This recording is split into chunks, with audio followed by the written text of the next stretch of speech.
সাবেক প্রধানমন্ত্রী শেখ হাসিনাকে ফেরত চেয়ে অন্তর্বর্তী সরকারের দেওয়া চিঠির জবাব এখনও দেয়নি ভারত সরকার।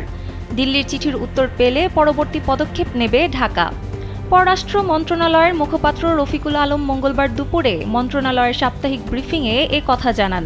তিনি বলেন, ভারতের সঙ্গে প্রত্যর্পণ চুক্তিতে কাউকে ফেরত পাঠানোর সুনির্দিষ্ট কোনো সময়সীমা নেই।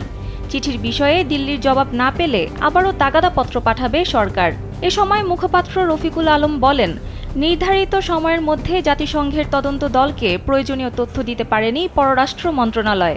বিভিন্ন সংস্থা থেকে তথ্য না পাওয়ায় এই সংকট তৈরি হয়েছে। তবে দ্রুতই এই সংকট কেটে যাবে।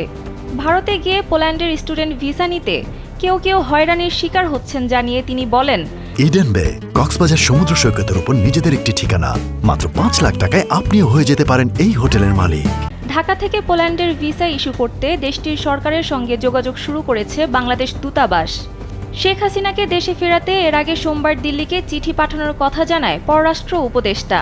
এরপর সোমবার রাতেই ঢাকার দেওয়া কূটনৈতিক পত্র পাওয়ার কথা জানায় দিল্লি। দেশটির পররাষ্ট্র মন্ত্রণালয়ের মুখপাত্র রণধীর জয়সওয়াল বলেন, বাংলাদেশ হাইকমিশন থেকে শেখ হাসিনাকে ফেরত চেয়ে একটি নোট ভার্বাল পেয়েছি। তবে এই মুহূর্তে বিষয়টি নিয়ে আমাদের কোনো মন্তব্য নেই।